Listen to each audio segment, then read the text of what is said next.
여러분은 어떤 바람을 일으키는 사람입니까? 다른 말로 하면 어떤 영향을 주고 있는 사람이냐 하는 거죠. 우리가 지난 시간에 설교 제목 낮에 뭘로 기억을 하시나요? 한 주 전에 설교 제목이 기억이 안 나고 본문이 기억이 안 나는데, 이 대하 설교는 그래도 이전 주에 했던 본문이 어딘지를 알기 때문에 그래도 앞장을 성경을 넘겨 보시면 기억이 날 거예요. 지난주 오전 예배 때 우리는 새해부터 유혹하는 죄들이라는 목록들을 좀 살펴봤었습니다. 그 중에서도 다윗도 새해부터 무슨 죄에 들어갔죠? 정도를 떠나 외도를 했던 그런 모습들을 살펴보았고, 오후 예배에는 그 후에 일이 있으니라 하면서 내 오늘의 모습이 어떤 원인으로 인하여 지금 내 이 모양이, 내 모습이 존재하는가, 그거를 돌이켜 봤었습니다. 그래서 이 사무엘상 하서의 이 기자 사가는 역사를 어떻게 쓰고 있어요? 그 후에 이 일이 있느니라 이렇게 쓰고 있는 것이죠. 오늘 26장하고요 17장 볼 건데요, 잘 감이 안 올 거예요. 갑자기 낯설은 어떤 이야기들이고 잘 읽지 않는 본문들이 등장을 했고요. 그 다음에 이게 어떤 흐름에 있는지 잘 감이 안 옵니다. 왜냐하면 그게 정상이에요. 지금 이 16장은 아주 하나의 스토리의 한 가운데를 우리가 지금 보고 있기 때문에 감이 안 와요. 폭풍의 눈 속에 있으면 지금 내가 어느 상황인지 모르는 것처럼 거시적인 안목으로 독수리처럼 올라서서 멀리서 보지 않으면 이 16장, 17장 이 뒤에 이야기가 안 보입니다.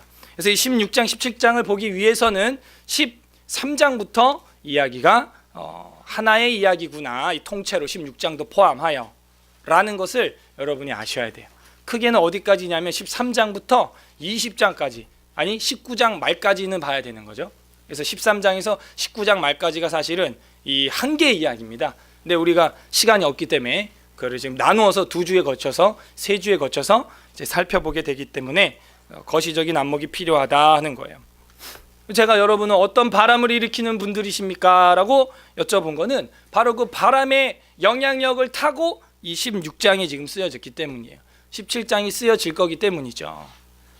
그래서 이 역사가는 이 사무엘서를 써 나갈 때 어떻게 쓴다 그랬어요? 8장에서도 1절에 보면은 뭐로 시작한다고요? 10장에서도 1절은 그렇게 시작하고 13장에서 1절도 역시 그렇게 시작을 하는 것이죠. 그럼 한번 정리를 해보자고요. 어떤 후에 어떤 일이 생기느냐 하는 거예요. 올해의 내 모습, 지금 벌써 2주가 지나가는데 지금 내 모습은 그러면 1월 1일 전에는 시간이 없었는데, 달력이 없는데 지금 내 모습은 어떤 결과물이냐 이거예요. 그 전해의 결과물이죠. 그 후에 지금 내 이 모습이 있다 하는 거예요. 그냥 얼렁뚱땅 내 모습이 이렇게 생긴 게 아니에요. 심지어 성격이 장애가 있는 어떤 아이라 할지라도, 아주 연소한 아이라 할지라도 그 부모의 영향이 있는 겁니다. 그 부모의 영향 때문에 그 후에 이 일이 있는 거예요. 부모가 혹은 음식을 마구잡이로 먹어 제낀다. 그 후에 아이의 건강은 어떻게 될지 모르는 것이죠. 그래서 그 후에 이 일이 있으니라 라는 관점으로 이 16장도 봐야 돼요. 그럼 그 후가 어떤 후냐? 13장 후라는 거죠. 13장은 어떤 후예요? 다윗의 왕, 다윗의 첫째 아들 암논이, 그래도 제일 잘 나가는 게 첫째 아니겠어요? 암논이라는 자가 배다른 공주 다말을 좋아하고 사랑해서 억지로 힘으로 강간을 했죠. 근데 그 후에라는 말이 13장 1절에 있다 그랬으면 그 암논의 그런 문화, 그 다음에 그런 정신, 그런 용기, 그 후에 일이 있으니라요. 그럼 그 후가 또 뭔지 추적을 해봐야 된다는 거예요. 그 후는 뭐였어요? 11장이죠. 11장. 다윗이 밧세바를 빼앗아서 마치 우리아를 죽이고 강제로 빼앗은 것을 강간한 걸로 표현하고 있는 겁니다. 이게 왜냐? 11장이 다윗이 뭐 밧세바랑 둘이 눈 맞아서 간통이 아니에요. 이건 간통, 둘이 좋아, 뭐 둘이 좋을 수도 있죠. 근데 그게 아니라는 걸 우리는 13장에서 알 수 있죠. 간통이 아니라 이건 강간이라는 거, 억지로 힘으로 빼앗았다, 남의 여자를. 그리고 우리아를 전쟁터에서 죽였다는 거예요. 그 후에 이 일이 있다 하는 것이죠. 그 후에. 그러면은 다윗은 왜 그 모양이 됐을까? 그 11장 1절에서 봤잖아요. 새해가 됐는데 그 해가 돌아와 이랬죠. 그 영어로만 봐도 스프링이라고 돼 있다 그랬어요. 봄. 새해가 돌아와 왕들이 출전할 때가 되었는데 왕이 나가요, 안 나가요? 안 나갔다. 다윗이 안 나갔다. 직무유기. 왕을 왜 세웠어요? 그러면 하나님 백성을 보호하고 지키고 전쟁을 진두지휘하면서 정의와 공의를 실행하는 게 왕의 임무인데 직무유기 했다는 거예요. 그리고 나서 2절에 보니까 11장 2절에 어떻게 돼 있어요? 언제까지 잤대요? 저녁까지 잤다는 거예요. 그럼 저녁에 일어났다는 얘기는 낮에 잤거나 오후에 잤거나 아무튼 엉망진창이었다는 얘기예요. 그럼 저녁에 잤다가 깼다는 이야기는 원인이 있겠죠. 또 맞아요, 원인이 있겠죠. 그 전날 밤 뭘 했는지 기록은 안 돼 있는데 오밤중에 모르겠어요. 포도주에 취했는지 다윗이, 아니 뭐 오밤중에 밤새도록 무슨 생각을 했는지 그건 알 수 없죠. 적혀 있지 않으니까. 그럼 그 계속 꼬리에 꼬리를 물고 올라갈 수가 있습니다. 왜 그렇게 되느냐? 또 그 앞에 보면은 다윗 언약이라고 하는 7장에 굉장히 중요한 언약이 나오죠. 아마 그 언약 때문에 더 다윗이 흔들릴지도 모르겠어요. 왜? 하나님이 보장을 해줬잖아. 그죠?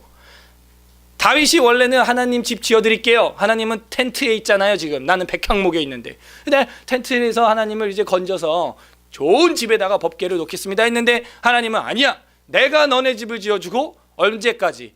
영원히 견고하게 할 것이다. 그게 어떻게 보면 보장이 되다 보니까 교만했나 봐요. 우리도요, 우리의 믿음이 이신칭이라는 게 보장처럼 딱 와닿았을 때 마음대로 살아갈 수가 있다는 거예요. 이렇게 하면 되겠지, 저렇게 하면 되겠지 하면서 아까도 기도했지만 각기 소견에 옳은 대로 행하더라가 될 수 있는 거예요. 지금 다윗은 자기가 죄를 짓는다고 생각 안 합니다. 죄를 지을 때는 자기가 죄를 짓는다고 생각 안 해요. 자기는 정당한 일을 하고 있다라고 착각을 하고 있는 것이죠. 그리고 또 다윗이 그렇게 된 원인 중에는 또 6장으로 올라가야 되죠. 미갈이라고 하는 제일 아리따운 첫 번째 아내가 어떻게 돼요? 둘이 깨지게 되죠. 다윗하고 사이가.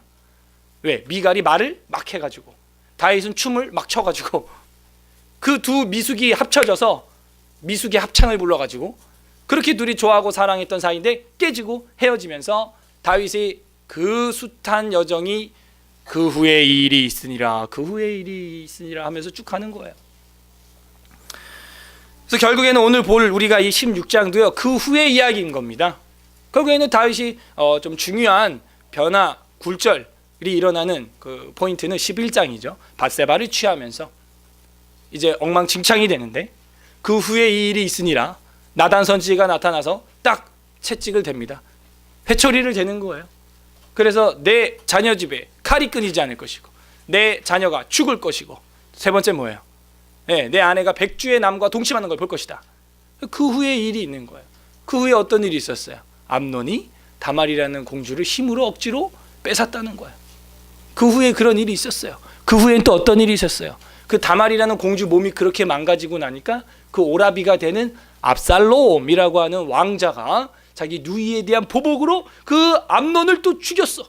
그 후에 그 일이 있는 것이죠. 그 후에 또 어떤 일이 있게 되는 거예요? 암논은 또 압살롬은 도망가게 되는 거예요. 이름도 암놈이나 순놈이나 그냥 압살롬이나 눌러 죽일놈이다. 비슷하다고 다. 이 압살롬도 그러고 나서 2년 동안 도망을 가게 되는 거예요. 그 후에 어떤 일이 있어요? 그 후에 요압의 집에 밭에다가 불을 질렀어요. 아니 무슨 다윗이 밧세바 범한 일이 요압 집에 불까지 지르게 돼요 지금. 이해돼요? 여러분 따라해보세요. 영적인 나비 효과. 전에 제가 한번 이 제목으로 설교했던 적이 있는데 기억나나 모르겠어요. 그러니까 작은 거 하나가 지금 꼬리를 무는 거예요. 여러분은 어떤 바람을 일으키는 사람이냐고 그래서 제가 처음에 물어본 겁니다. 우리 교회에서 어떤 바람을 일으키고 계십니까? 아니면 하나님 나라에서 어떤 바람을 일으키고 계십니까? 그래서 오늘 설교 제목을 2개의 후폭풍이라고 정한 거예요. 따라해보세요. 2개의 후폭풍. 이 후폭풍이라고 하는 것은 군사적 용어로는 대포나 미사일 따위를 쏠 때 그 반작용으로 뒤편에 나타나는 바람 풍 하면서 그거 엄청납니다. 여기 또 우리 장교가 계시는데 제가 또 번데기 앞에서 주름 잡으면 안 될 것 같고 아무튼 뭐 저는 그냥 민간인의 용어로 바주간포 이런 거 쏘면은 저팔계가 쏘는 거 있잖아요. 왜 그러셔? 하면서 이제 펑 쏘는 거. 그게요 뒤에 후폭풍이요 50m가 넘어요. 그 킥해봐야 뭐 요만해요. 뭐 K 뭐시기 하는 게 요만한데 뒤에 뚜껑 딱 닫고 찍찍찍 한 다음에 뻥 쏘면요 뒤에 후폭풍이 5에서 80m가 나가요. 그 뒤에 있으면 안 돼. 그때 아군 죽어 잘못하면. 앞으로도 물론 나가죠. 미사일이, 포탄이. 근데 뒤에 후폭풍이 어마어마하다는 거예요. 내가 한 작은 하나의 행동, 나는 그냥 손가락 하나만 격발 딱 했어. 딸깍 난리가 나. 그냥 앞뒤로 그냥 와방 하면서. 나는 작은 행동을 하나 했는데 이 후폭풍은 감당이 안 되는 거예요. 다윗 그냥 왕으로서 다 처지할 수 있고 수많은 여인 중에 하나 골랐어요. 그냥 하나. 솔로몬은 1000명이나 골랐다고요. 자기 하나 딱 골랐는데 지금 이 뒤에 난리가 나는 거예요. 계속 연장선에서 압살롬이 불을 질렀어요. 요압의 집에. 요압은 이제 여자를 이제 데리고 와서 재판을 하면서 다윗한테 이제 어떤 지혜를 쓰죠. 결국에는 다윗이 자기 압살롬을 또 보게 돼요. 보게 됐죠. 보게 됐는데 압살롬이 다윗을 만났어요. 옛날이랑 마음이 감정이 똑같아요? 다윗이? 아니죠. 그건 아니라는 걸 알고 압살롬이 어떤 걸 꾀를 씁니까? 어떤 꾀를 써요? 지가 왕이 되겠다는 거예요. 압살롬이. 그래서 아버지 다윗을 향하여 칼을 겨누는 거예요. 이렇게 시작이 되는 거예요. 또 새로운 이야기가. 그게 지난주 마지막 이야기였죠. 15장. 오늘 16장이. 아들이 반역을 일으켜 가지고요. 이제는 헤브론에 가서 압살롬 왕 만세 하는 거예요. 아니 다윗은 여자 한 명 건드렸는데 지 아들이 반역을 일으키는 또 후폭풍이 오는 거예요. 아직 이 폭풍은 끝나지 않아요. 어디까지 가냐? 20장까지 가야 된다니까. 19장 최소한 20장까지 가야 20장이 뭐예요? 사무엘 아니 다윗 죽을 때까지 이 후폭풍이 계속 남아 있어요. 예. 그러니까 이 전쟁의 참상과 그 피해 의식 그리고 그 흉터와 마음의 상처는 돌아가실 때까지 남아 있는 겁니다. 낫긴 하죠. 근데 흉은 남아 있는 거예요. 그래서 그 흉터를 볼 때마다 또 잘못하면 그 생각이 나서 눈물도 흘리고 그러는 거죠. 왜 요즘에 국제시장이라고 하는 영화가 그렇게 인기를 몰고 뭐 대통령도 봤다 그러는데 저도 봤어요. 저거 딱 보니까요 저희 아버지 이야기야. 딱 바로 똑같아. 거기 주인공 꼬마 소녀가 배에 올라가는 이야기가 6.25 피난 시절에 그 나이가 한 제가 볼 때 한 6살 7살 된 것 같은데 최대 뭐 많아야 1학년 같은데 초등학교. 그래서 그분이 이제 오늘날 할아버지가 된 그 딱 시대를 영화로 하면서 뭐 월남전부터 했는데 그 저희 아버지 딱 이야기예요. 그래서 저희 아버지께 제가 추천해드리고 막 그랬는데 저희 아버지가 한마디로 줄여요. 다 안다 그 내용 내가. 하지 뭐 다 알겠죠. 본인이 다 겪었으니까 저도 알아요. 뭐 강원도 동막골에 피난 가기 전에 그 10명의 한 가족이 팔남매 할머니 나시고 그 10명이 사진 흑백 사진 찍은 것도 제가 다 그때 아버지가 우리 요런 애들만 했어요. 그리고 머리 깎아머리 딱 이러고 보따리 탁 쥐고 있고 막내 고모가 애기였고 그 사진도 제가 다 기억하고 가지고 있거든요. 다 알죠. 근데 그 내용 그 얘기가 아니라 그걸 보면서 그 흉터를 보면서 옛날에 대한 회상과 지금에 대한 감사가 사실 있거든요. 근데 한편으로는 더 씁쓸하고 상처 때문에 이제 눈물이 날 수도 있겠죠.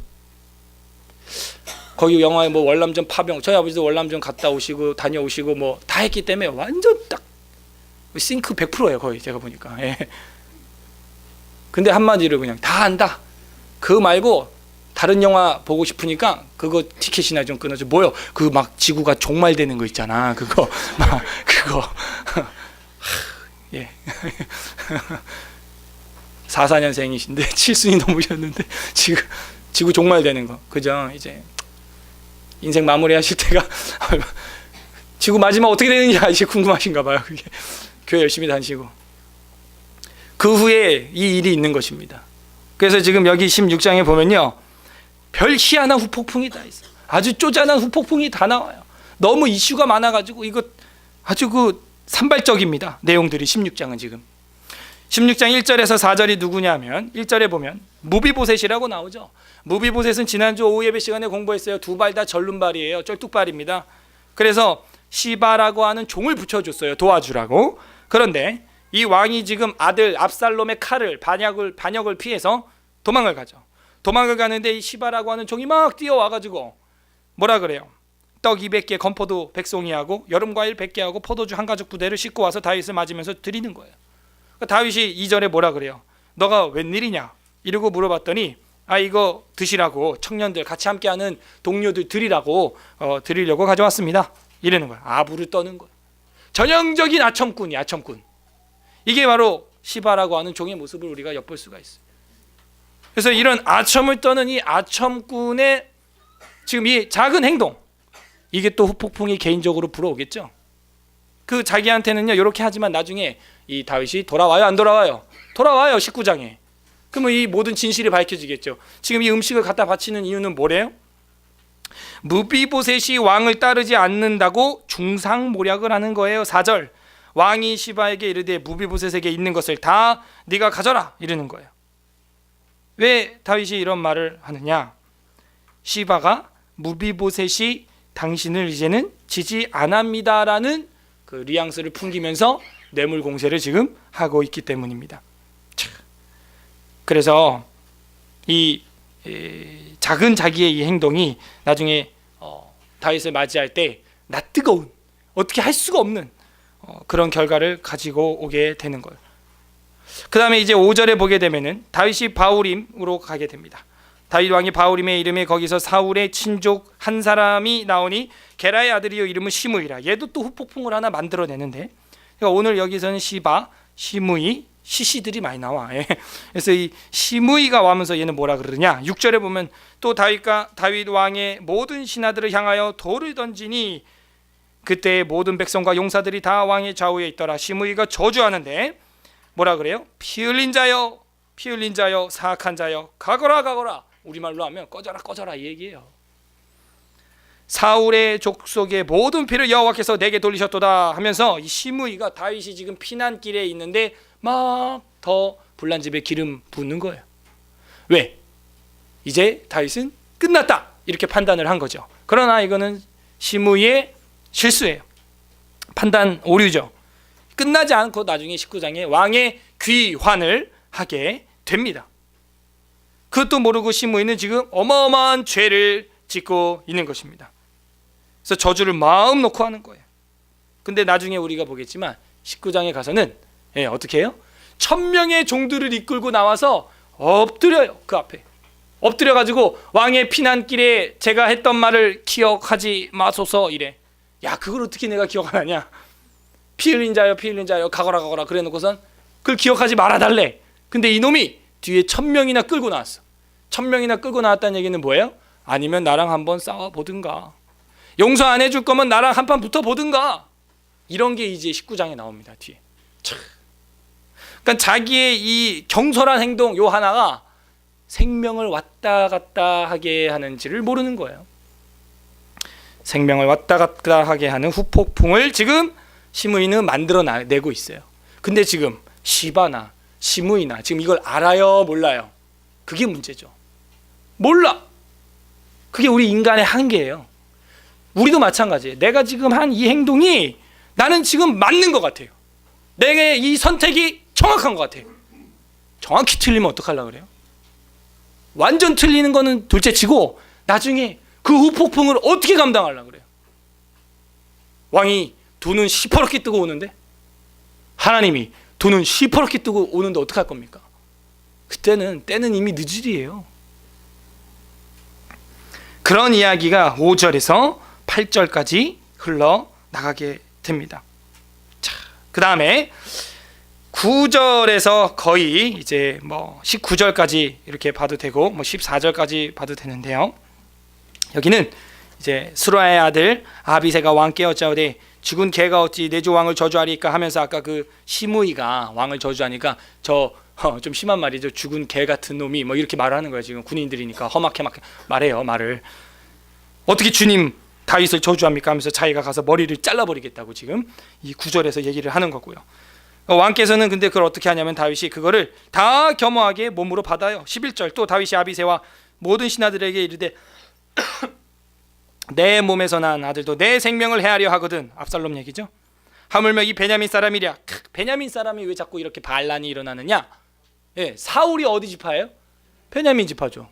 사울이 왕족이 베냐민족이란 말이에요. 그러니까 베냐민 애들이 자꾸 옛날 밥그릇이 생각나가지고 틈만 나면 이렇게 반역을. 베냐민 사람이랴. 여호와께서 그에게 명령하신 것이니 그가 저주하게 버려둬라.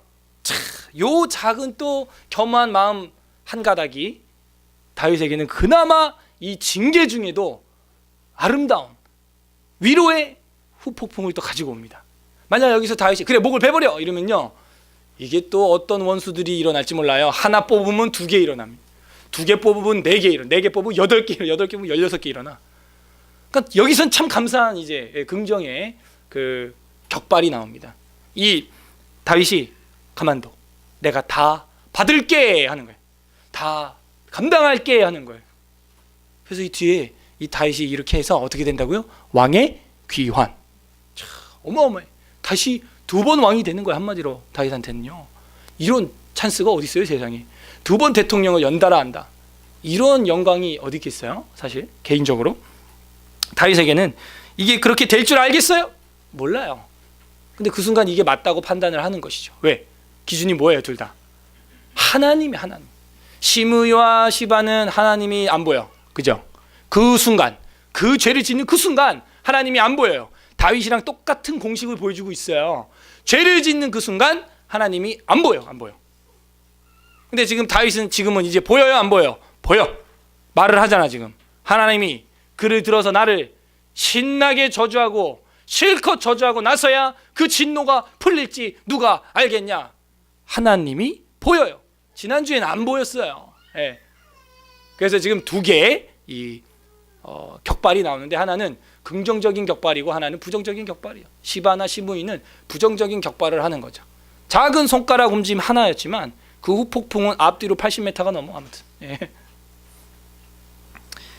그래서 12절이 나옵니다. 다 같이 읽어보겠어요. 12절 시작. 혹시 여호와께서 나의 원통함을 감찰하시리니 오늘 그 저주 때문에 여호와께서 선으로 내게 갚아주시리라 하고. 예. 이게 앞에 시바하고 시므이하고의 차이점이죠. 하나님이 다윗은 보인다 하는 겁니다. 그 다음에 이제 15절에 또 긍정적인 격발이 하나 나오는데 15절 압살롬과 모든 이스라엘 백성들이 예루살렘에 이르고 아히도벨도 그와 함께 이른지라 다윗의 친구 아렉 사람 후세가 하면서 주체는 사실은 여기선 후세입니다. 아히도벨이라고 하는 사람하고 후세라고 하는 사람의 쌍벽을 이뤄요.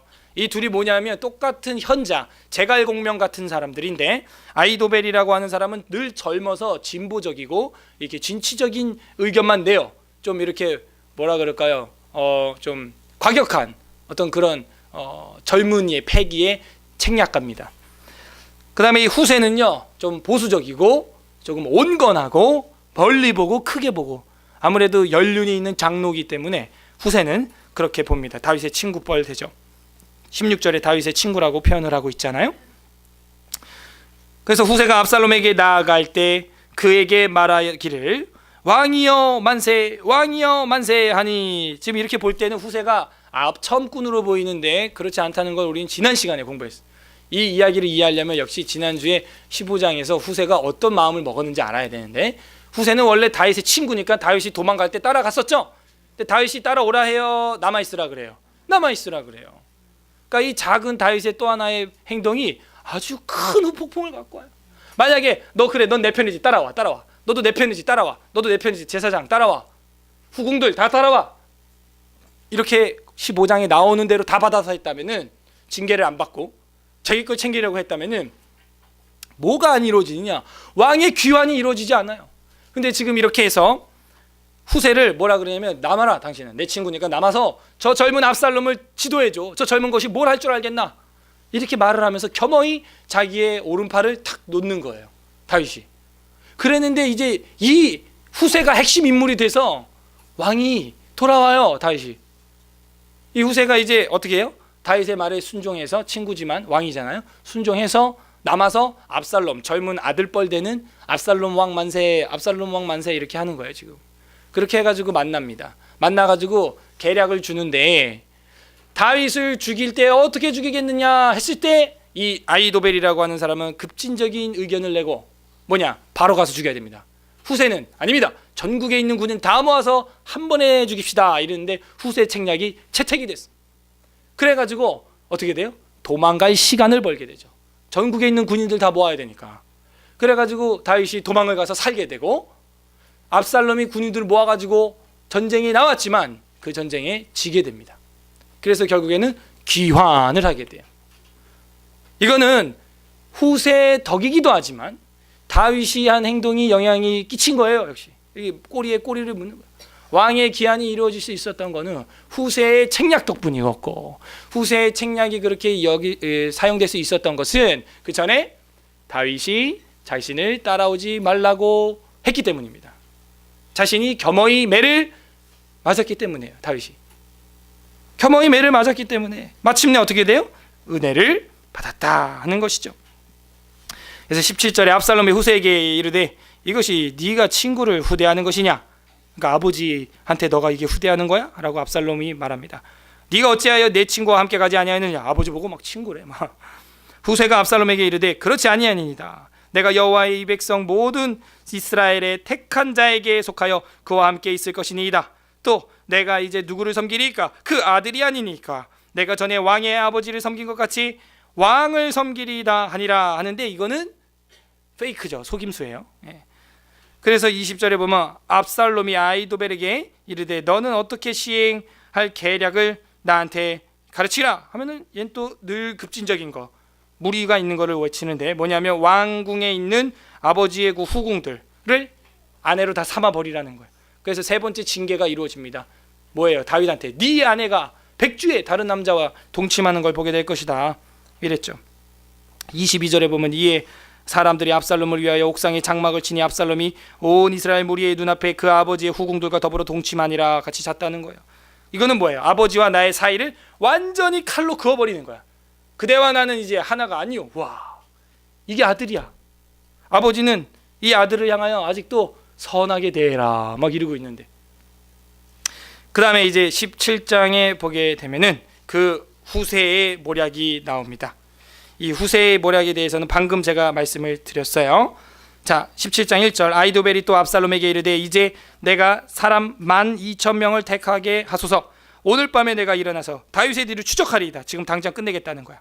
그가 고나고 힘이 빠졌을 때 기습하여 그를 무섭게 하면 그와 함께 있는 모든 백성이 도망하리니 내가 다윗 왕만 쳐 죽이고 모든 백성이 당신께 돌아오게 하리니 모든 사람이 돌아오기는 왕이 찾는 이 사람에게 달렸음이라. 그리하면 모든 백성이 평안하리이다 하니 압살롬과 이스라엘 장로들이 다 그 말을 옳게 여겼어요. 이때 5절 압살롬이 이르되 아렉 사람 후세도 부르라. 우리가 이제 그 어르신의 말도 듣자 이거예요. 6절 후세가 압살롬에게 이르매 압살롬이 그에게 말하여 이르되 아히도벨이 이러이러하게 말하니 우리가 그 말대로 행하랴. 그렇지 아니하거든 너는 말하라 하니 7절 후세가 압살롬에게 이르되 이번에는 아히도벨이 베푼 계략이 좋지 아니하니이다 하면서 은근히 그 계획을 굴절시키죠. 8절에 또 후세가 말하되 왕도 하시거니와 당신의 아버지 다윗은 그의 추종자들은 다 용사다. 그들은 들에 있는 곰의 새끼를 빼앗긴 것 같이 격분하였고 왕의 부치는 전쟁에 익숙한 백전노장이다. 그런 사람인즉 백성과 함께 자지 아니하고 지금 그가 어느 굴에나 어느 곳에 숨어서 있으리니 혹 무리 중에 몇이 먼저 엎드러지면 그 소문을 듣는 자가 말하기를 압살롬을 따르는 자 가운데 패함을 당하였다 할 것이다 하면서 지금 무슨 이야기를 막 꾸며나가요? 당신 아버지는 전쟁에 능한 사람이야. 지금 벌써 아주 그 미로 같은 요새 어딘가 숨어 있을 거라고. 그런데 우리가 그 뒤따라가 봐야 그 함께하는 장군들도 전쟁에 아주 그 실전이 능한 사람인데 이길 수가 없다. 그러니까는 그렇게 마구잡이를 하면 안 되고 아히도벨 계략이 이번엔 틀린 것 같다. 바로 지금 따라가면 안 된다. 바로 맞는다. 그러니까 어떻게 천천히 군인들을 다 모아가지고 나중에 기습을 해야 우리가 이길 수 있다 하는 거예요. 10절 비록 그가 사자 같은 마음을 가진 용사의 아들일지라도 낙심하리니 이는 이스라엘 무리가 왕의 아버지 영웅이요 그의 추종자들도 용사인 줄 알미니이다. 나는 이렇게 계략을 세웠나이다. 온 이스라엘을 단에서부터 브엘세바까지 바닷가의 모래 많은 모래같이 당신께로 모으고 친히 전장에 나갑시다. 이렇게 하는 거야. 너가 직접 나가. 왜 아히도벨을 시켜? 이렇게 하는 거야. 두 가지죠. 다 모으자. 그 다음 네가 직접 나가라. 이렇게 하는 거야. 근데 이 젊은이는요 스타 의식이 있어가지고 또 지가 나가겠대. 나가면 뭐야 죽는 거죠 전쟁에 이제. 아니면 아히도벨이 대신 싸워줬을 텐데.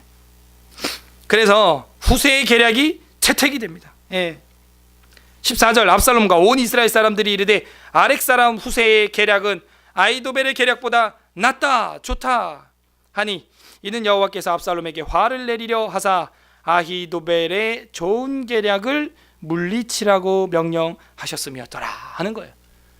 누가 보여요? 하나님이 계속 보이는 거예요. 그러니까는 다윗도 후세도 계속해서 하나님이 보이는데 시바나 시므이나 압살롬이나 아히도벨이나 얘네들은 지금 눈뜬 장님이에요. 하나님이 없으니까 자기들 옳은 대로 계획은 세워나가는데 과연 그게 좋은 후폭풍을 가지고 오냐 이거죠. 아니라 하는 것입니다. 15절에 이에 후세가 사독과 아비아달 두 제사장에게 이르되 아히도벨이 압살롬과 이스라엘 장로에게 이러이러한 계략을 세웠고 나도 이렇게 계략을 세웠으니 너희는 이제 빨리 가 사람을 보내 다윗에게 전하기를 오늘 밤에 광야 나루토기에서 자지 말고 아무쪼록 건너가서 빨리빨리 피신 가라고 첩보를 해라. 딱 이렇게 나오는 거예요. 지금 시간을 벌기 위한 작전이었죠. 단에서부터 브엘세바란 얘기는 할라에서 백두까지 땅 아래에서 땅 위까지 전 국민 다 모으란 얘기거든요. 시간이 걸리죠. 이게 후세의 하나님을 경외하는 또 왕을 위하는 마음이었다 하는 거예요. 그래서 21절부터는 내용이 뭐냐면 다윗이 그래서 도망갔다 그 얘기입니다. 22절 다윗이 일어나 모든 백성과 함께 요단을 건널세 새벽까지 한 사람도 요단을 건너지 못한 자가 없었더라. 아까 그런 첩보가 왔기 때문에 다윗이 잘 게 아니죠. 빨리 날을 새서라도 도망을 가야죠. 23절 다 같이 읽어보겠습니다. 시작. 아히도벨이 자기 계략이 시행되지 못함을 보고 나귀의 안장을 지우고 일어나 고향으로 돌아가 자기 집에 이르러 집을 정리하고 스스로 목매어 죽음에 그의 조상의 묘에 성경에 자살하는 사람들이 이제 종종 나오는데요. 대부분 이런 식이죠. 자살했어도 천국 갈 수 있겠다 할 정도로 생각이 될 만한 사람은 없어요.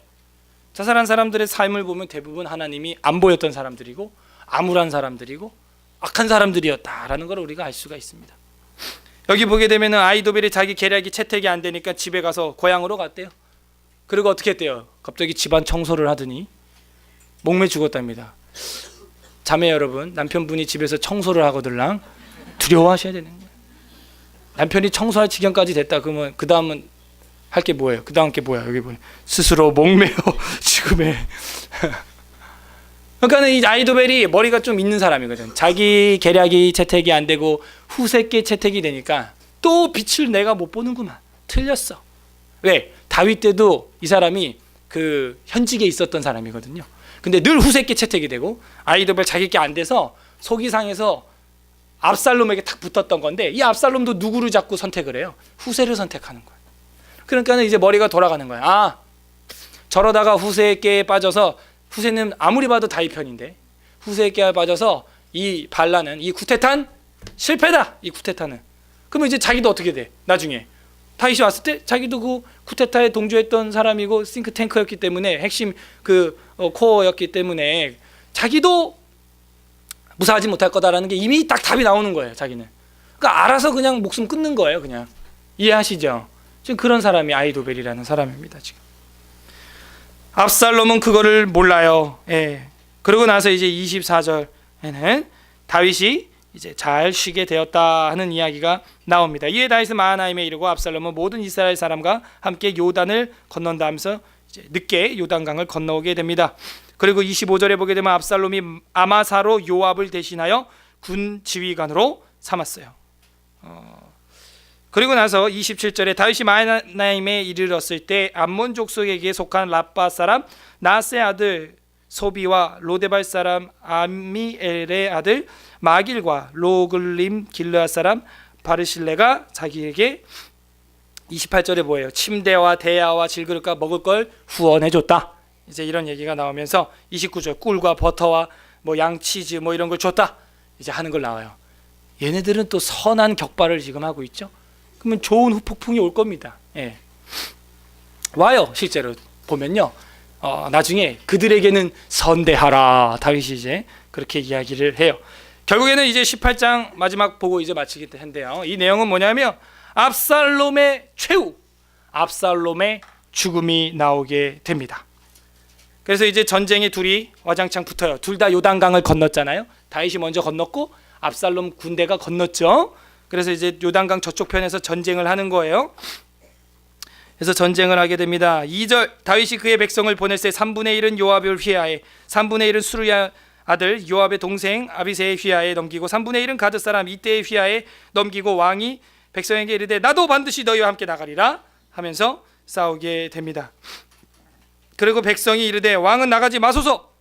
우리가 도망할지라도 그들은 우리에게 마음을 쓰지 아니할 터이요 우리가 절반이나 죽을지라도 우리에게는 마음을 쓰지 아니할 터이라.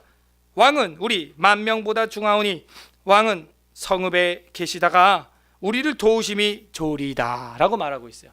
그래서 다윗은 나가서 싸우려고 그러는데 뭐라 그래요? 군인들이 아닙니다. 왕 한 명 죽으면은 우리 절반 군대가 절반 죽은 것만큼의 사기가 떨어지기 때문에 봐봐, 지휘관이 이순신이 돌아가셔봐. 내 죽음을 적에게 알리지 말라고 하는 이유가 그런 데 있거든요. 사기가 그냥 팍 떨어지는 거라. 그렇게 되면 안 되니까는 왕께서는 나중에 우리한테 두 번째 요청이 있을 때 지원 사격을 해달라, 이제 이렇게 이야기를 작전을 짠 겁니다. 오케이, 그렇게 됐고 이제 6절로 넘어가면 이에 백성이 이스라엘 치러 들에 나갑니다. 에브라임 수풀에서 싸웁니다. 거기서 이스라엘 백성이 다윗의 부하들에게 패하매, 한마디로 압살롬이 다윗한테 졌다는 거예요. 그날 그곳에서 전사자가 많아 20,000명이나 죽었답니다. 그때 이제 압살롬이 직접 전장에 출전을 합니다.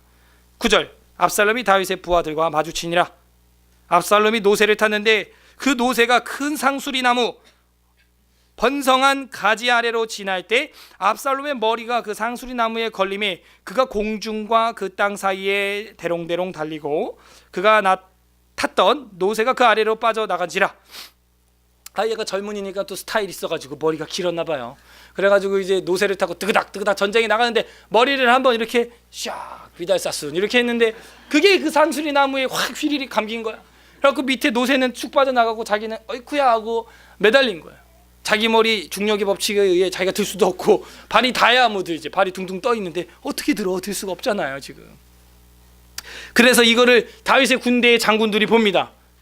군사들이 봐요. 근데 못 죽여. 왜? 누구 아들이야? 다윗 아들이거든. 왕이 이 어떤 사람인 줄 군인들은 다 아는 거야. 여호와께로부터 기름 부음 받은 자를 그가 반역자라 할지라도 사울의 후손이라 할지라도 다윗이 직접 죽여요, 안 죽여요? 직접 안 죽이는데 다윗 아들을 병장이 죽였다 만약에 걔는 이제 목이 10개라도 남아날 리가 없어, 그죠? 네가 여호와께로부터 기름 부음 받은 자를 죽이기를 두려워하지 아니하였도다. 걔밖에 아무도 없느냐 이러면 항상 있죠. 그래갖고 그냥 끌려나가는 거예요. 병사들이 못 죽여요. 돌아와가지고 장관들한테 보고를 합니다. 요압 장군, 저기 밖에 보니까 이상한 열매가 열렸습니다. 무슨 열매냐? 압살롬이 열렸습니다. 야, 그 열매를 당장 따와야지, 쪼개든지 마. 그럼 내가 화랑 무궁 훈장 이런 거 줬을 텐데 표창 마. 아이고 나는 그렇게 못합니다. 다윗이 어떤 사람인지 알지 않습니까? 그래, 나는 가만히 뭐 있어. 내가 끝내야겠어. 이러고 나가는 거야. 근데 나가가지고 결국은 요압과 아비새와 이때라고 하는 이 세 명이 단창으로 심장을 3번이나 찔러 죽여. 무지막지해 진짜 이 군인들은 보면. 그래갖고 잡아 죽이는 거예요. 요압이 왜 이렇게 행동하느냐? 왜 그래요? 이게 자기도 지금 후폭풍이 지금 막 몰려오거든. 왜? 전에 이 압살롬을 다윗에게 소개시켜 준 게 누구예요? 요압이잖아. 요압 밭에 막 압살롬이 불 지르고 막 이러니까 요압이 자기 밭에 불 지르는 사람 보니까 압살롬이야. 그래서 압살롬이 왜 그래? 그랬더니 나 아버지한테 소개시켜줘 그랬거든. 그래서 압살롬을 요압이 소개시켜줬어요. 그런데 결국 그 압살롬이 지금 하는 게 뭐예요? 반역이거든. 그러니까 자기도 지금 애매한 거야 그 사이에서. 그러니까 한쪽을 빨리 정리를 해야 돼. 그러니까 나가서 그냥 확 찔러 죽이는 거예요. 왕의 아들이고 뭐시고 뭐 필요 없어. 그냥 어차피 뭐 다윗이랑 요압은 뭐 둘이 또 친척 관계고 이러니까 어느 정도 만무가 돼요. 무마가 돼. 그래서 그냥 가서 죽여버립니다. 그게 14절이에요. 요압이 이르되 나는 너와 같이 지체할 수 없다. 이 병장아 비켜 하고 손에 작은 창 셋을 가지고 가서 상수리 가운데 아직 살아있는 압살롬의 심장을 찌르니 창을 3개씩이나 가지고 갔답니다. 요압의 무기를 든 청년 10명이 압살롬을 에워싸고 쳐 죽였다 하는 거예요. 그래서 요압이 나팔을 불면서 전쟁 끝났다 하면서 사이렌, 종식 사이렌, 우리도 민방위 훈련 시작과 끝에 사이렌 울죠. 윙 끝났다는 거예요. 이제 공수 하고 끝냈습니다. 그리고 18절에 압살롬이 살아있을 때 자기를 위하여 한 비석을 마련했어요. 세웠으니 이는 그가 자기의 이름을 전할 아들이 내게 없다고 말하였음이더라. 그러므로 자기 이름을 기념하여 그 비석을 이름을 붙였으며 그 비석이 왕의 골짜기에 있고 이제까지 그것을 압살롬의 기념비라 일컬었더라. 자기의 욕망의 비석이죠. 그렇게 한 다음에 이 뒤에는 왕에게, 다윗 왕에게 이 소식을 전하는 이야기들이 나옵니다. 사독의 아들 아히마아스가 이르되 청하건대 내가 빨리 왕에게 가서 여호와께서 왕의 원수를 갚아 주신 소식을 전하게 하소서. 요압이 그에게 이르되 너는 오늘 소식을 전하는 자가 되지 말고 다른 날에 전할 것이라. 왕의 아들이 죽었나니 네가 오늘 소식을 전하지 못하리라 라고 이야기를 하게 됩니다. 자, 24절로 넘어갑니다. 때에 다윗이 두 문 사이에 앉아 있더라. 파수꾼이 성문 위층에 올라가서 눈을 들어보니 어떤 사람이 멀리서 이제 달려오고 있는 거야. 뭔가 전쟁터에서 전갈이 있나 보다. 25절 파수꾼이 외쳐 왕께 아뢰매 왕이 이르되 그가 만일 혼자면 그의 입이 소식이 있으리라 할 때 그가 점점점 가까이 오는 거예요. 파수꾼. 26절 파수꾼이 본즉 한 사람이 달려오는지라. 파수꾼이 이 문지기에게 외쳐 이르되 보라 한 사람이 또 혼자 달려온다 하니 왕이 이르되 그도 소식을 가지고 오는구나. 지금 소식 가지고 온 사람이 두 명이나 있대. 27절 파수꾼이 이르되 내가 보기에는 앞선 사람의 다름질이 사독의 아들 아히마스의 다름질과 같으니 이다 하니 왕이 이르되 그는 좋은 사람이니 좋은 소식을 가져오느니라 하니라. 아니에요. 근데 그죠? 뭐 왕이 귀환되는 건 좋은 소식일 수 있죠. 그러나 아들 죽었다는 소식은 자기가 11장 밧세바 사건 때 격발했던 그 죄의 격발 때문에 결코 좋은 후폭풍이 아니죠. 28절에 보게 되면 아히마스가 왔어요. 외쳐 왕께 아뢰되 평강하옵소서 샬롬 하고 왕 앞에서 얼굴을 땅에 대고 절하며 이르되 왕의 하나님 여호와를 찬양하리로소이다. 그의 손을 들어 내 주 왕을 대적하는 자를 넘겨주셨나이다 하니 왕이 이르되 젊은 압살롬은 어떻게 됐냐 내 아들 하니라. 아히마스가 대답하되 요압이 왕의 종 나를 보낼 때 크게 소동하는 것을 내가 보았사오나 무슨 일인지는 알지 못하였나이다. 모른 척하는 거죠. 지금 알면서 왕이 이르되 물러가라 거기 서 있으라 하매 물러갔어요. 두 번째 이제 또 한 명이 누가 달려온다 그랬죠. 31절 구스 사람이 이르러 말하되 내 주 왕께 아뢰 소식이 있나이다. 여호와께서 오늘 왕에 대적하던 모든 원수를 갚으셨나이다 하니 왕이 구스 사람에게 묻되 그래 젊은 압살롬 내 아들은 잘 있느냐? 난 그거밖에 관심이 없어 지금. 구스 사람이 대답하되 내 주 왕의 원수와 일어나서 왕을 대적하는 자들은 다 그 청년과 같이 되기를 원하나이다 하는 거예요. 뭐 죽었다는 거예요? 살았다는 거예요? 지금 뭐라 그래요? 지금 내 주 왕의 원수와 일어나서 왕을 대적하는 자들은 다 그 청년 압살롬과 같이 되기를 원하나이다 했어요. 그럼 왕을 대적하고 왕에게 반역하는 사람들은 어떻게 되는 거예요? 죽는 거죠. 그럼 어떻게 됐다는 얘기예요? 지금 죽었다는 얘기를 이렇게 완곡하게 지금 돌려서 구스 사람은 말을 하고 있는 거예요. 직설로 말하면 또 자기 복이 날아갈까 봐. 33절 다 같이 읽으면서 이제 마무리하겠습니다. 33절 시작. 왕의 마음이 심히 아파 문 2층으로 올라가서 우니라. 그가 올라갈 때 말하기를 내 아들 압살롬아 내 아들 압살롬아 차라리 내가 너를 대신하여 죽었다면 압살롬 내 아들아 하였더라 하면서 끝나게 됩니다. 아버지는요 이런 거예요. 자기 아들이 원수고 심지어 자기 왕비들을 갖다가 그렇게 능욕을 보였어도 전쟁터에서 반역을 했어도 아들은 칼을 들고 들어오는데 아버지는 그 칼을 맨손으로 막는 거예요. 두 손으로. 손 다 비면서 피가 철철철 나면서도 내 아들아 하는 거예요. 근데 이 후폭풍이 왜 왔느냐? 아까 서두에 제가 말한 것처럼 거기서부터 지금 여기까지 왔다는 거예요. 어디까지 왔어요? 제일 잘난 제일 잘생겼다고 쓰고 있죠. 기록하고 있죠. 압살롬이 뭐 그 머리가 뭐 몇백 세겔이요 이스라엘 남자 중에서는 최고였다 막 이러면서 나오는데 제일 잘난 꽃미남 왕자가 반역을 일으키고 결국 그 아들이 죽는 꼴을 봐야 정신을 차리는 거예요. 누가? 다윗이. 그 후폭풍이 지금 말할 수가 없을 겁니다.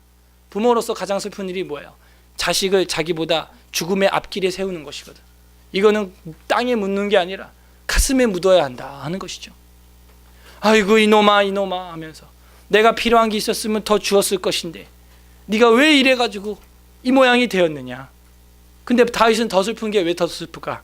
이 모든 원인을 알고 있죠. 압살롬이 반역해서 아니 그게 아니에요. 그것도 원인이지만 그건 2차 원인이고 나 때문이구나 하는 걸 아는 거야. 나 때문이구나. 나 때문에 내 아들이 죽었구나 하는 걸 아는 거예요 지금. 그래서 2층으로 올라가서 울면서 압살롬 아들을 위하여 또 침대를 눈물로 띄우고 침대를 눈물로 적시고 뭐 하는 거예요? 회개하는 것이죠. 우는 것이죠. 예. 자, 이러면서 사실은 하나님 아버지를 알아가고 하나님의 마음을 이해하고 알아가는 거예요. 아, 이 아들이 반역을 할 때 이만큼 힘들구나. 사무엘하 11장은 다윗의 외도에 대하여 우리가 지난주에 다뤘었죠. 하나님을 반역하면 다윗이 아들 아닙니까? 하나님의 아들. 오늘도 우리가 찬양했죠. 오늘날 너는 뭐 내 아들 하면서 찬양했잖아요. 내 아들인데 너는 이렇게 왜 반역하냐 이거예요. 압살롬이 너를 반역하듯 너가 나를 반역한 거 아니냐. 그럴 때 내 마음은 이와 같았다 하는 거. 이와 같았다. 내가 너를 징계할 때도 이와 같았다 하는 것이죠. 이와 같았다. 그걸 보여주고 있는 겁니다. 우리는 폭풍의 눈을 지나 폭풍의 영향권으로 진입한 본문을 지금 보고 있는 겁니다. 폭풍 눈은 조용하죠. 예, 근데 이제 실제 그 폭풍 영역 안에 딱 있으면요, 이 난리가 나는 거예요. 시바가 거짓을 중상모략을 하고, 시므이가 저주를 하면서 티끌을 날리고, 예, 아히도벨이 거짓 모략을 세우고, 부정적인 후폭풍을 가지고 올 사람들이죠. 그러나 이제 다윗과 후세와 이제 이런 사람들은 뭐예요? 긍정적인 후폭풍을 가지고 오는 것입니다. 그래서 죄를 격발한 뒤에 후폭풍이 있다 하는 것을 오늘 첫 번째 정리를 할 수가 있겠습니다. 죄를 짓는 그 순간만큼은 우리 판단력이 흐려지기 때문에 하나님이 안 보인다 하는 것이죠. 다윗은 시바에게까지 이용을 당하는 신세로 전락하고 말아요. 그 원인은 자기가 먼저 그렇게 시작을 했기 때문이에요. 자기가 먼저 사람들을 이용했기 때문이에요. 자기도 당하는 거예요. 어떻게 한낱 종, 그것도 장애인 왕자를 돌보는 시바라고 하는 종한테 이용이나 당하는 이런 처지가 됐죠, 다윗이. 두 번째, 힘에는 늘 반동이 따른다는 거예요. 자기가 왕의 권력을 그렇게 휘두른 결과 이런 모든 후폭풍을 감당해야 되는 것이죠. 힘에는 반동이 따르는 거예요. 그러나 또 세 번째로 우리가 볼 수 있는 것은 부정적인 후폭풍만 있는 건 아니구나 하는 것을 오늘 봤어요. 긍정적인 후폭풍도 같이 일어날 수 있다 하는 것이죠. 그래서 우리는 군사적 용어로만 쓰는 게 아니고 어떤 일이 있고 난 뒤 그것이 원인이 되어 나타나는 크거나 좋지 않은 영향을 비유적으로 말할 때 이제 후폭풍이라고 말을 합니다. 그래서 부정적인 후폭풍은 바세바 사건으로 그 죄의 격발로 말미암아 이런 환란이 꼬리를 물면서 지금 작은 것들까지도 후폭풍으로 몰려오는데, 아까도 우리가 봤죠. 후세를 남긴다든지 후궁을 남겨둔다든지 법궤를 가지고 가지 않고 겸허히 매를 맞는 다윗의 모습이라든지 이런 겸허히 징계를 맞는 다윗의 자세는 왕의 귀환이라고 하는 회복을 가지고 오는 또 후폭풍을 보여주고 있어요. 한마디로 부정적인 후폭풍 안에 우리가 있다고 할지라도 거기서 하나님의 은총의 빛이 없는 게 아니라는 것이죠. 봐봐요. 지금 압살롬은 죽었지만 그게 동시에 무슨 말과 같은 거예요? 다시 너가 왕이 됐다라는 말이잖아요. 그죠? 동전의 양면 같죠? 압살롬이 죽었지만은 다시 너가 왕이 됐다 하는 걸 보여주고 있어요. 그래서 폭풍이라는 것이 꼭 파괴만 몰고 오는 건 아니에요. 오히려 그 사람을 정결하게 하기도 합니다. 그래서 너무 힘들어하지는 마세요. 여러분 8월 7월에 바람이 뭐 어마어마하게 불죠. 태풍에 뭐 슉 하면서 막 간판 다 날아가고 뭐 나뭇잎알이 뭐 선 과실들이 막 후두둑 떨어지고 이제 우리가 이제 여름철에 그렇게 하는데, 그러고 나서 세상을 보면 어떻게 보입니까? 가시 거리가 굉장히 깔끔하고 공기가 맑아요. 그러니까 이 폭풍이 가지고 오는 좋은 것도 있다 하는 거예요. 더러운 공기들이나 이런 것들을 다 보내버리는 또 이런 역할도 하는 거예요. 세상을 정결하게 하는 긍정적인 폭풍이다 하는 것입니다. 그래서 우리도 우리 삶 가운데 때론 나의 미숙함과 죄성 때문에 하나님을 보지 못하고 부정적인 후폭풍에 휘말려 살아가고 있을 때라도 그 안에서 하나님의 빛을 찾고 긍정적인 후폭풍을 타는 우리가 되어야겠다 하는 것이죠. 예수님을 한번 이제 생각해보고 기도합시다. 예수님께서는 하나님이 세상을 이처럼 사랑하사 독생자를 주셨으니 이는 그를 믿는 자마다 멸망하지 않고 영생을 얻게 하려 하는 후폭풍을 가지고 왔다니.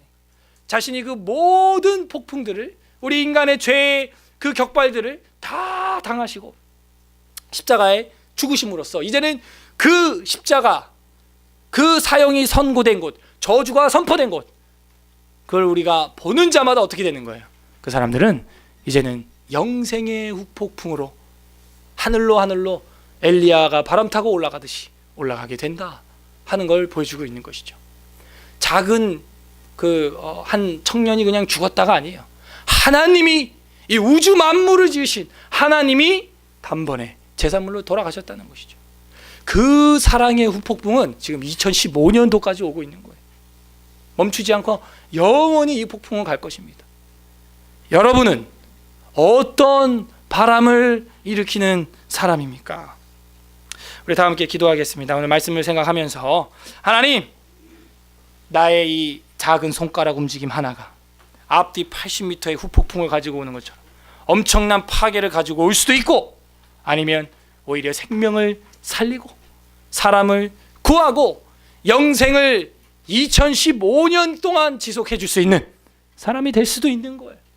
이 새해 우리는 두 개의 폭풍 중에 어떤 바람을 일으키는 사람이 되기를 원합니까? 하나님, 긍정적인 믿음의 바람을 일으키는 한 해가 되게 하여 주시옵소서. 나의 작은 표정, 단어 선택 하나, 말 한마디가 내 딸과 아들이 보고 있어요. 저도 그것 때문에 요즘 굉장히 조심스러워 하는데도 잘 안 돼요. 솔직히 나의 이 작은 손짓 하나가, 나의 이 표정 하나가 우리 후세의 후폭풍을 가지고 온다는 것입니다. 하나님, 2015년이 아름다운 믿음의 바람들로 가득 차게 해주시고 더러운 공기들을 다 몰아내고 긍정적인 후폭풍, 신앙의 후폭풍이 일어나게 하여 주시옵소서. 우리 다 같이 기도했으면 좋겠고요. 부정적인 후폭풍을 일으켰던, 아니면 일으킬 만한 원인을 제공했던 것이 있다면 동시에 회개도 했으면 좋겠습니다. 다 함께 기도하겠습니다. 하나님 아버지, 감사드립니다. 우리의 작은 행동 하나가 이웃에게 성